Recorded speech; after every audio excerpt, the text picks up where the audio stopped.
бяцхан үзэгчтэй ногоо хүч нэвтрүүлгийг эхлэж байна. Бид ногоо хүч нэвтрүүлгийн удаагийн дугаараар ус намлахын газрын хамгааллын асуудлаар хэлцэнэ. За энэ нэвтрүүлэгтэй урагтай олцож үзэгчтэй танилцуулъя.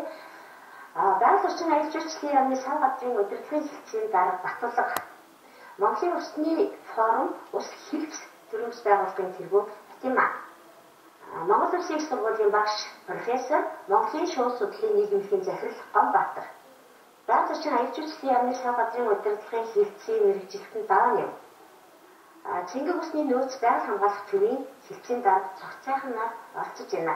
За ингээд нэвтрүүлгийн эхний асуултыг ер нь ус намлахын газрыг хамгаалах тэр Арамсарын конвенц гэж юм чухал ямар ач холбогдолтой ямар конвенц энэ талаар 1971 оны 2 сарын 2-нд Ираны Рамсар хотноо анхны Рамсарын конвенц гэдэг конвенцээр одоо батлагдаж байгаа гэсэн. Энэ конвенц анхных нь ойлголт нь болохоор ус намлахын газар тэдгээд амьдрал суугаа усны шуудыг хамгаалах үндсэн зорилготойгоор хүү конвенц манайх одоо батлагдаж гарч ирсэн. Тэгээд түүнээс одоо эдгээр гэхэд 1998 оны 4 сарын 8-нд Монгол улс маань энэ конвенцэд нэгдэж орсон. Энэ санааны дэглэлээр энэ хүү конвенцэд одоогийн өнөөдрийн байдлаар дэлхийн 169 орн 214.9 сая гад байна. Хамарсан 2250 одоо ус намлахын газар бүртгэгдээд явж байна. Ер нь ус намлахын газрыг энэ хамгаалах хамгийн гол зорилго ач холбогдлыг яг юу гэж томьёолж байна? Ус намлахын газар гэдэг нь их өргөн ойлголт. За түүнийг хамгаална гэдэг нь тэр усыг нь байлгах гэдэг хэрэг огтоос биш. Ус намлахын газрыг хамгаална гэдэг нь түүнд байгаа ургамал амьтан бичиг нийтийн муу гэдгийг ойлгох хэрэгтэй. Энэ муугийг давхар хамгаалах. Өөрөөр хэлбэл хамгаална гэдэг нь урт удаан хугацаанд тогтвортой байх гэж хэлж. Тэгэхээр урт удаан хугацаанд тогтвортой байлгахын тулд яах ёстой вэ гэхээр цааш хүний оролцоо бий болоод. Тэгэхээр ус намлах газрын хамгааллын тухай асуудал гэдэг нь нэг талаас ус намгийг нь үлдээх юм байна. Дараад нь түүнд оршин байгаа амьд организмыг үлдээх юм байна. Хамгаалах юм байна. Түүнд оршин амьдарч байгаа хүн гэдэг амьтны тогтвортой оршин байх нөхцөлийг хангасан тэр боломжуудыг бүрдүүлэхэд оршиж байгаа. Ерөөс ус намлах газрын судалгаа хамгаалал гэдэг нь ерөөс энэ дөрвөн асуудалтай тулгуурладаг. Энэ чинь юм байна шүү дээ. Ерөөс амьдрал бүхэл амьдралаа усан дээр төшөж яадаг шүү дээ. Тэгэхээр ус намлахын газар амьдарч байгаа өөрийнхөө тэр экосистемийн дотоодд байж байгаа ургамал амьтан бичиг биетийн биологийн төрөлцөөлс гадна тухайн ус намлах газрын ойролцоо амьдарч байгаа хүмүүс генетикийг ашиглаж байгаа хүн хэрэглээ энэ бүх зүйлийг зохистой хэм хэмжээнд байж зөв зохистой дац чадсан тохируулаад ашиглах хамгаалах асуудлыг хэлээд байна гэж ингэж ойлгож чинь зөв. Ер нь энэ Монгол улсын Арамсарын конвенцэд нэгдсэн ус намлахын газрын энэ газарт одоо ямар газрууд хамгаалалтанд авагдсан байж юм бэ? За бид нар Монгол улсынхаа 11 томоохон нуур усыг бол одоо Арамсарын конвенцэд бүртгүүлсэн юм аа. За энэ нь ямар ач холбогдол вэ гэхээр зөвхөн үндэсний хэмжээнээс олон улсын хэмжээнд одоо манай томоохон нуурын айсаа зайн ус намлахын газар биологийн олон зүйлийн амьдрах одоо онцгой орчин бол олон улсын хэмжээнд хамгаалах тийм боломж үлдэж байгаа гэсэн үг. За тэгээ үүнийхээ зэрэгцээ бид нар бас энэ Арамсарт бүртгүүлсэн газрынхаа 7 газрыг бол улсын тусгай хамгаалтанд авсан. Тэгэхээр бид нар хамгаалалаас илүү за үүний зохистой ашиглалтын байдлыг бол одоо үндэсний хэмжээнд олон улсын хэмжээнд зохицуулах ийм боломжийг бүрдүүлж чадсан. За суралцах үзээ хэсэг хугацааны дараа эргээд нэвтрүүлэгтээ оржээ.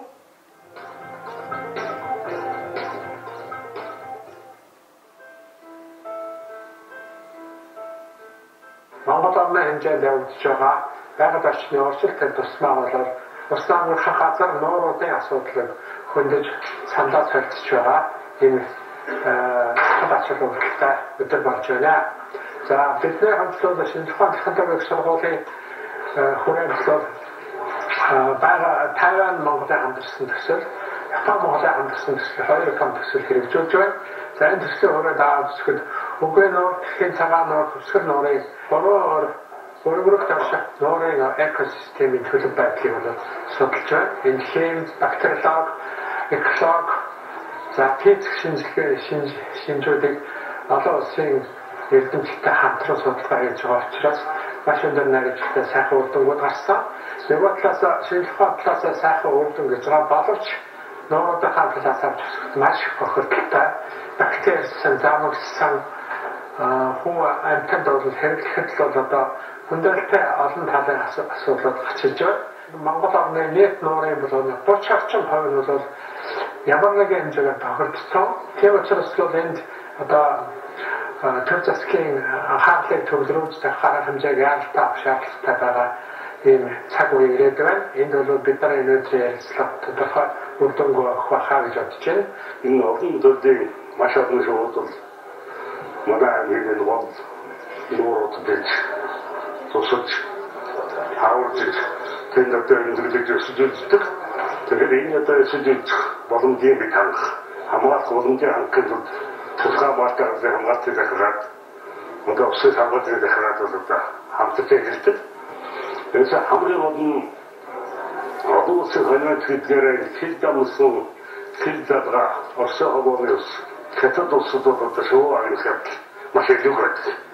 Бид одоо ингээд шуудад хамгаалаад сайхан хадгалаад харамлаад хариулахгүй өсөж ижлээ явуулдаг. Тэгээд энэ бол хамгийн гол нь уснаа гарах газар. Энэ гол нь нуурууд байгаа одоо шуудад хайрлан хамгаалалтаа хөгжлийн дунд ялангуяа сургалтын дунд тэгэхээр сургалт хамгаалах сурталчилгаа ажиг шаардлагатай байгаа юм да. Өнөөдөр дэлхийн нийтэд усны асуудал, усны хүрэлцээ, хомсдол хэрэг тулгамдсан асуудал болж өөрсөн. Тэг тусмаа ус намгарах газар гэдэг маань бол тэр голдуу хамаахан гол нууруудаа оруулдаг. За энэ дэлхийн энэ Арамсарын конвенц буюу ус намгарах газрын одоо конвенцүүд бол манай Монгол орны 11 томоохон гол мөрөн нуурууд одоо орсон байгаа. Монгол орн маань нийтдээ 608.5 км3 усны нөөцтэй. Тэрийн 500 км одоо куб нь бол нуурууд байна. Жил тутам бас усны түвшин зам талбай хэмжээ нь өөрчлөгдөж байдаг.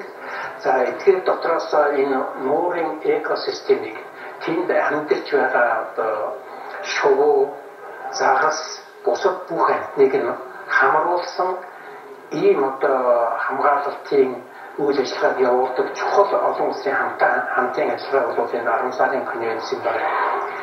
За тэр дотор Монгол орны нуурууд бас их өргөн сонцлогтой. Тухайлх юм бол одоо манай Төв Азийн гадагшаа урсгалгүй айсад одоо хамрагддаг энэ нууруудад байгаа усны шуудын нүүдэл за мөн усны горин бол ихээхэн өргөн сонцлогтой. Дэлхийн нийтийн ус судлалд бол бас сонирхол татдаг. 1990 оны төгсгөлд Японы эрдэмтдтэй хамтарсан судалгаагаар тогруу шувуунд аппарат хэрэгсэл тавиад нүүдлийн одоо замыг нь судалж үзсэн. Харуус нураас ниссэн шууд бол Герман өндөр уулуудын дээгүүр ниссэн. Тэгээд ингэтгэн далаа болсон. Энэ бол одоо хамгийн хол нүүдэлтэй. Нөгөө талаар бол энэ судалгаагаар 90 нүүдлийн шууд 6 км-ийн өндөр дээгүүр нисдэг юм байна гэсэн ийм анхны одоо судалгааны үр дүн гарч дэлхийн нийтэд одоо өрнөс онцлогийг бий болгож ирсэн жишээтэй. Зөвхөн одоо усны хэрэглээний талаас биш ер нь тэнд одоо байгаа амьтан ургамал бүхий одоо экосистемийг одоо ижбүрнээр нь судлах, хамгаалах ийм шаардлагыг бий болгож байгаа одоо өрнөс конвенц юм аа. За бид сайн сурвалжлагаас харлаа. Энэ ус намгах газрыг хамгаалах талаар 10 сарын конвенц дэлхийн хэмжээнд 2 сарын 20 өдөр тэмдэглэгдэн өнгөрсөн юм байна. Тэгээд үүнийг Монгол улсад тэмдэглэсэн тухай сурвалжлагаас бид үзлээ. Энийг тэмдэглэхийн гол ач холбогдол юу юм? Ер нь Монгол улс 10 сарын конвенцэд нэгдснээр одоо нэгдсэний хамгийн гол ач холбогдлыг та бүхэн одоо юу гэж дүгнэх вэ? 10 сарын конвенцэд нэгдэн орсноор орох нь ямар ач холбогдолтой вэ гэдгийг асуусан шүү дээ. Олон улсын конвенц. 10 сарын конвенц бол Монгол улсын хууль бодлогот шууд нөлөөлдөг. 10 сарын конвенц бол санхүүгээр хангадаг. 10 сарын конвенцэд нэгдэн орсноор тухайн ус намгахын газарт ямар нөлөө үзүүлэх вэ гэхээр олон улсын бодлогын тусалцсан авч олон улсын стандартаар хамгаалагдах ашиглагдах тэр боломж үлдэж байгаа. Ус намынхаа газрыг хамгаална гэдэг нь нэг улсын үйл хэрэг биш аахгүй. Яг тэгэхээр ус намынхаа газарт амьдарч байгаа усны шууд гэхээр маш олон орныг дамжин нисэж байна. Тэгэхээр юмшаа заашгүй олон улсын хамтын ажиллагаа байна гэсэн. Нөгөө талаас нөгөө хил ганцхан их олон ус намынхаа газрууд биш үү? Монгол дагуур байна, өөр байна. Усын ус нурын хэсэг байна. Тэгэхээр зөвхөн ганц Монгол улсынхаа хэсгийг хамгаална гэдэг бол түрүү таны түрүүнд урьдчилсан системийн төвшин бол нуур гэдэг тэр системээр л авч үзэх хэрэгтэй. Ер нь бол улс төрийн хил гэдэг бол амьд организм экосистемд бол онцгой ач холбогдолтой биш байхгүй. Тэгвэл би таны ярианд ингэж ойлгочихсон шүү дээ. Хамгийн нэгдүгээр нь конвенц гэсэн асуудалд хаярчлаа тийм. Конвенц гэдэг бол олон улсууд нийлээд тухайн зүйлийн талаар хэрэг нэгдэн орсондоо тэр заалтаа усан хүсээгүй дааш үлддэг юм байна гэж. Тийм учраас яг энэ олон улсын түвшинд ус намгах газрыг хамгаалах болчихгоо гэхээр Монгол улсын байгууллага дэлхийн байгаль орчны үнэхээр нэг хэсэг юм аа. Тийм учраас Монголын байгалийн нөөцийг Монголын төр эсвэл Монголын ард түмэн эсвэл аж ахуйн нийт байгуулагч юм уу хин нэгэн ихтгэхэд одоо дураараа өөрчлөх генийг нь өөрчлөх эсвэл устгах ч юм уу ийм их байхгүй. Энэ бол дэлхийн экосистем нэг гэсэн учраас түүнийг дэлхийн түвшинд хамгаалах асуудлаас байгаль хамгаалах асуудал яг харахгүй нэг улс орны хүрээ хилээр биш тийм ээ эхийн нийтийн асуудал юм аа. Яг энэ төвшөнд ер нь Монгол улсын энэ сая 10 сарын конвенцэд бүртгэгдсэн нууруудын усны нөөц, усны төвшин, усны бохирдол яг нэг ямар төвшин гэдэг юм бол тийм аа доктораа. Тэгэхээр манай энэ 10 сарын конвенцэд бүртгэгдсэн ус намгах газар маань өөр гэсэн онцлогтой. Зарим нь говьд байна, зарим нь хуурай хээрд байна, зарим нь хангаад байна, зарим нь голоос их усртай байна, зарим нь байхгүй байна гэх жишээд тий. Тэгэхээр энэ дээр би онцож нэг юм юу хэлэх гэхээр энэ усыг чинь бүрдүүлж байгаа өөр нь их усрууд гэж байгаа. Тэгэхээр ер нь бол голуудын их усрын яг тэр гол байгаа хэрэг 100% ус байна гэж үзэх юм бол 60 орчим хувь нь яг цотог голууд нь бүрдүүлдэг юм. Нэг 10-аас 15% нь яг тэр усан талын дээр нь бууж байгаа тонц бүрдүүлж байгаа. Үлдсэн 30 орчим хувь нь болохоор газрын доор өөрөх нь ус байгаа тийм. Тэгэхээр энэ бүгд чинь тэгээд тэр 60 байгаа цутгал голууд гэдэг юм голын нөөц нь бас буцаад 60-70% тунцнаас хамаардаг.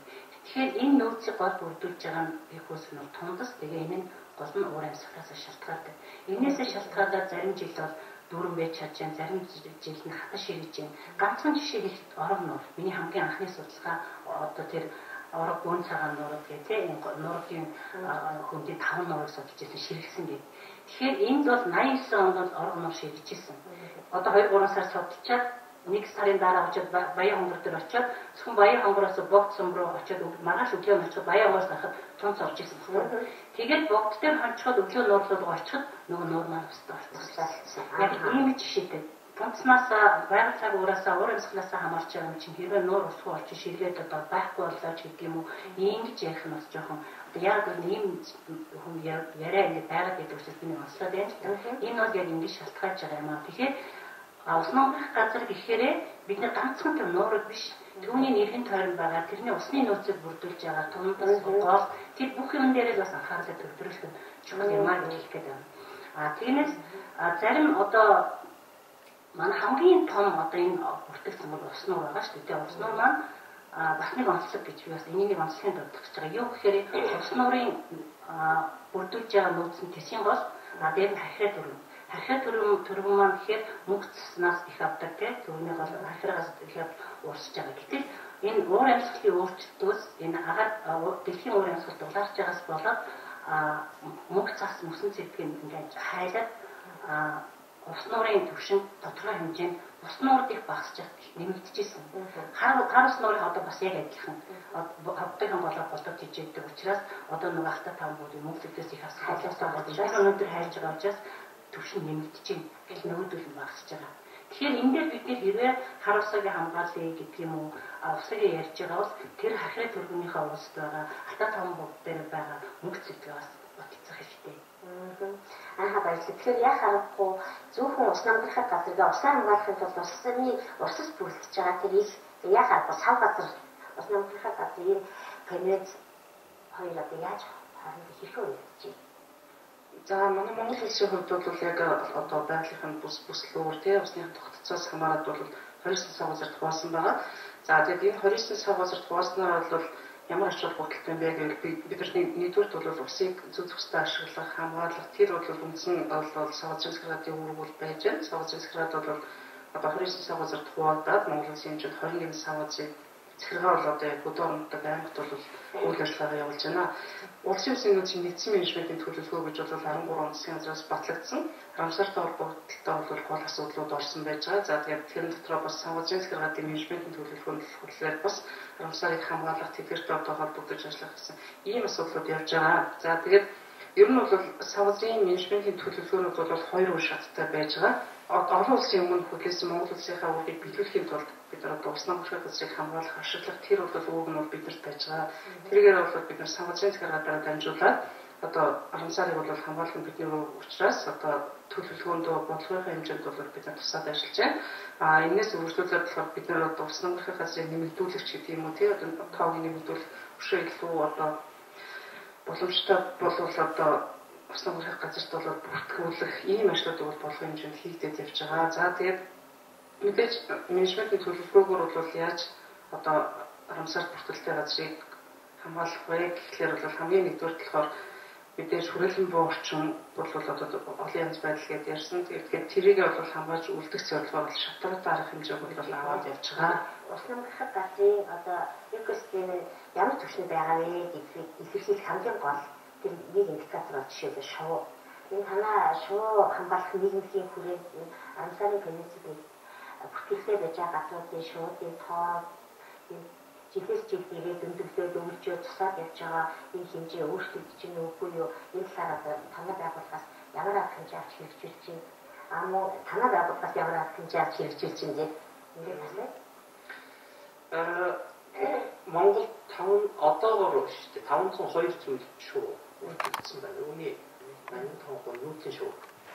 Яг Монгол улс тэр дотроос 10 сарын конвенц дэлхийн нүүдлийн шууны нүүдлийн замын 3 том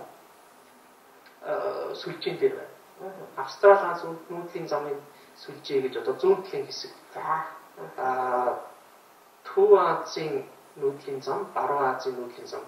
Ихэнхийнээр ойлгох юм бол Увс нуур, Харс нуурын тэр хэсэг бол Баруун Азийн нүүдлийн зам дээр. Төв Азийн нүүдлийн зам гэдэг нь түүнээс зүүн тишээ орхны хөндийгээр дарж байгаа энтэх рүү нүүж байгаа нүүдлийн зам. Зүүн өмнөдөөс Австрали Азийн нүүдлийн зам гэдэг нь ер нь үгүй нуураас гэдэг юм уу? Зүүн тишээ. Яг ингээ хязгаар тогтооцсон хэл байхгүй дээ. Ер нь нүүдлийн замын нүүдлийн судалгаагаа тэгж гараад байна. Тэгэхээр 80% нүүдлийн шууд юм байна. Ийм 3 том зам дээр байд юм байна. Тэгэхээр үнэхээр Монгол улс бол чухал ач холбогдолтой байх нь тодорхой. За тэгээд тоо толгойн яаж нэг их сонирхолтой болохоор өргөн уудам нутагтай цөөхөн хэдэн судлаачтай тэр ийм нөхцөлд бол мониторингийн судалгаа хийх хэцүү. Усны шууд гэхээр энэ 10 сарын конвенцод орсон усны шууд гэж яриад байгаа. Усны шууд гэхээр нөгөө галуу нухсаа их хүмүүс ихчлэн ойлгоод байна. Бас тийм биш ээ. Тэнд хэн багтдын гэхээр усны загсаар хоолдог бүргэд байна. Зэг шахшуурганд амьдардаг нөгөө жижигхэн дуулдаг шүү. Дуу шүү. Бид нар бүгд багтна. Тэгэхээр энэ хээрийн судалгааны үр дүнгээс харахад зарим шуудын тоо толгой уурамсгалын өөрчлөлт дулаалтай холбоотойгоор үйлчлэлийн нутг нь хөнөгдөх, тоо толгойн цөөрөх, шилжих тийм үзэгдэл байна. Ажиглагдж байна. 10 сарын конвенцийнхаа шалгуурыг хангаж чадахгүй тухайн ус намжуулах газрыг 10 сарын конвенцоос бүртгэлээсэн хасах боломж бий. Энэ бол засгийн газар шийдээд явах боломж. Тэгэхээр усны шуудан бол харьцангуй Монгол улсад тогтвортой гэж хэлж болно. 2011 онд хийсэн үнэлгээ тийм болсон гэдэг. Шуу ямар үртэй юм? Ямар үртэй? Ямар эерэг одоо үзүүлэлтүүд гэдэг ямар сөрөг дагаврууд гэдэг их хөрөнгө хүрээтэй байна. Зүгээр практикаас гарахад энгийн үнэтэй практикаас гарахад одоо Солонгост хийсэн судалгаагаар зарим магчин шууд шүлхүү өвчнийг зөөгч болох боломж өгөх байна. За шууна ханаад нэг зовлон төгс юм байна тийм зөвхөн шуугаар хүн халдвар өгч штеп. Өвчин энгийг зөөж болдгийм байна. Шуу. 10 сарын конвенц гэдэг бид нар өнөөдөр ярьж байгаатай холбоотой энэ хамгийн шуудын гол мас гэдэг ус намхаг газрыг түшиж ирдэг. Учраас энийг бид нар хамгаалтанд авч байгаа гэж ингэж ойлголоо. Цаг цайхан дараагаас манай Монгол улсад тархсан зүйлүүдийн 85% одоо нүүдлийн шууд энэ ус намхаг газраар амжин өнгөрдөг учраас бас зайлшгүй анхаарч үзэх хэрэгтэй. Тэгээд усны биогаз усны экосистемийн хувьд бол бусад биологийн олон зүй адил уран мал бичил биетэн бол тогтоож болдог. Тэгэхээр эдгээр бол харилцан шүтэлцээтэй байдаг. За манай цэнгэн усны нөөц байгаль хамгаалалт төв гэдэг бол үндсэндээ байгаль хамгаалах чиглэлээр за цэнгэн усны нөөцийг зохистой ашиглах хамгаалах чиглэлээр бид нар ард иргэдэд олон нийтэд одоо таны мэдхүйн болон бусад мэдээллийг түгээх үндсэн ийм үүрэгтэй байгууллага.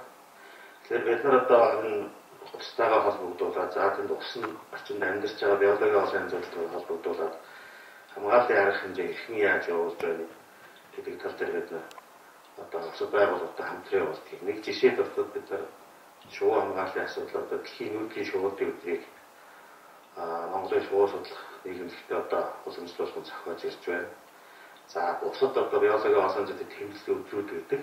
За эднийг бол бид нар бас түүхийнхээ хэмжээнд за олон нийтэд сургалт сурталчилгааны зорилтоор одоо ингээд түгээн дэлгэрүүлэх юм ажлыг хийдэг.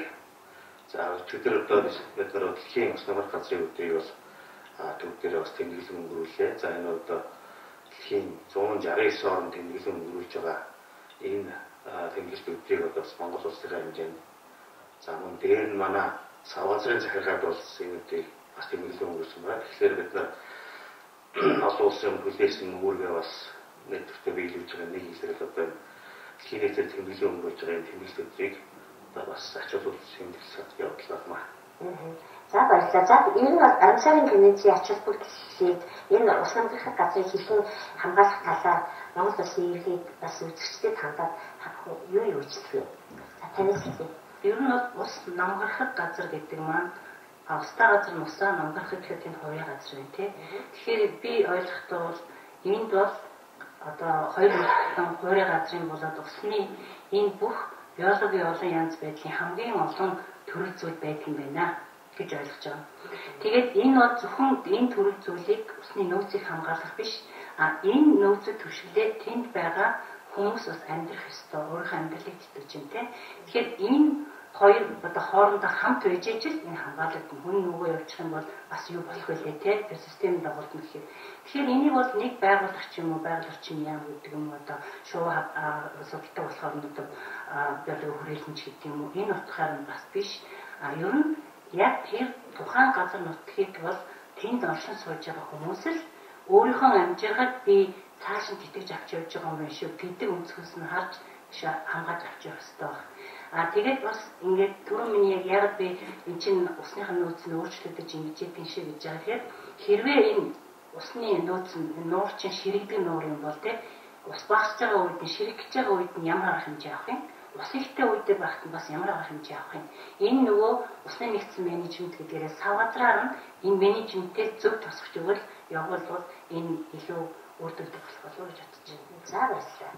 Жижигхэн жишээ хэлье гэж бодож байна. Энэ ус намхах газар гэдэг маань өөрөө энэ өнөөгийн энэ уур амьсгалын өөрчлөлтийн энэ ирэн цаг үед зүгээр хамгийн наад жишээ нь гэдэг бүдэрт намаг нүүрс хүчний хийгийн 30% өөртөө шингээгээд хүчин төрөгчийг байгаад ихэд юм яадаг. Хамгийн энгийн жишээгээд энэ ус намхах газар гэдэг маань өөрөө ямар ач тустай юм бэ гэдгийг зүгээр энгийнээр ойлгуулахад энэ дэндээ би бас цаг боочсон юм. Ус намхах газрын асуудлыг 10 сарын олон улсын конвенц юм уу эсвэл энэ 10 сарын конвенцийн үндэсний зөвлөл эсвэл Ганбаатар ганцаар хийж энийг өргөн өнцгөөс их олон талуудын оролцуулж шийдэх ёстой. Тийм учраас үйл ажиллагаа нь өөрөөр ус намхах газрыг судлах, хамгаалах, сурталчлах ажил бол тогтвортой хугацаанд бодлогын дагуу хийж байгаа юм. Тийм учраас 10 сарын конвенцийн үндэсний зөвлөл гэж байгуулагдсан байдаг байна. Ер нь 10 сарын конвенцийн үндэсний зохицуулагчаар нь байгаль орчныг засгийн газрын төлөв батлуулах юм байна.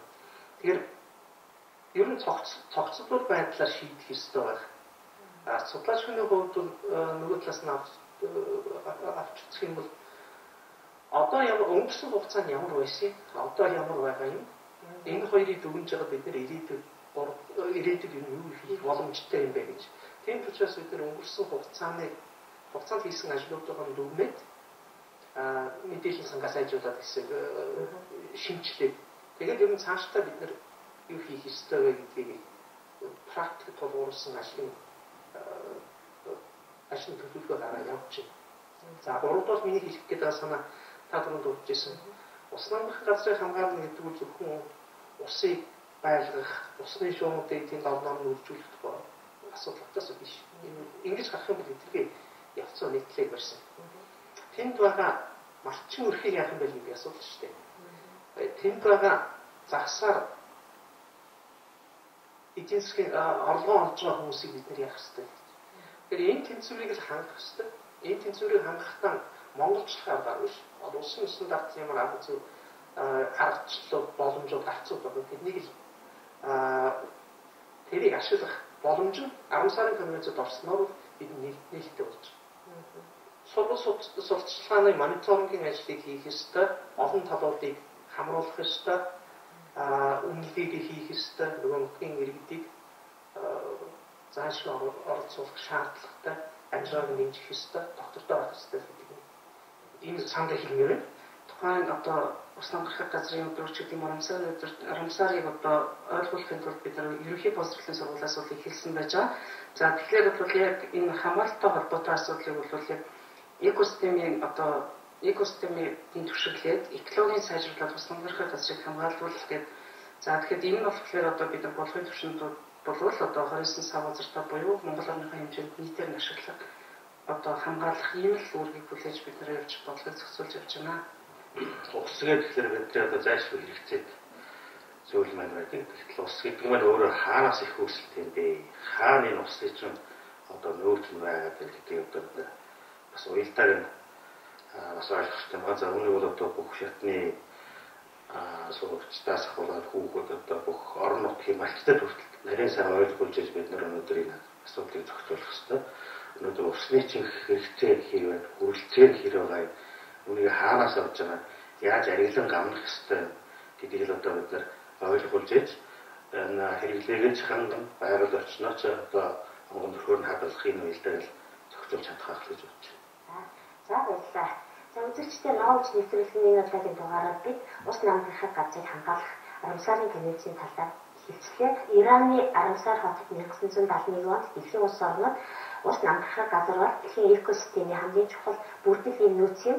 Тэдгээрээс хамгийн хол нүүдэл гэж амьдралын зохицолгоо байдаг тэдгээр усны шувуу тэр олон зуун мянган километр нүүдлийг очиход нь тэр амьдрах орчин болох устай намрахын газартай тэр газар нь заавал тэдгээр амьтдыг амьдрах орчин хэлбэрээр байх ёстой гэдэг батгаар дэлхийн улс орнууд энэ газрыг зайлшгүй хамгаалалт авах ёстой гэж хуран чуулж энэ конвенцийг баталсан байна. Монгол 1998 онд энэ конвенцэд нэгдэн орсон. Тэгээ үүнийгээ энэ конвенцэд нэгдэн орсноор энэ олон улсын гэрээ конвенцийн заалтыг биелүүлэлтээ төрийн байгууллага болоод бусад мэргэжлийн байгууллагууд, орон нутгууд, цав газрын захиргаадуудаар ингээ хамтран ажилладаг талаар өнөөдрийн манай зочид хэлцлээ. Ингээд нэвтрүүлгийн маань үзсэн үзэгч та бүхэнд баярлалаа.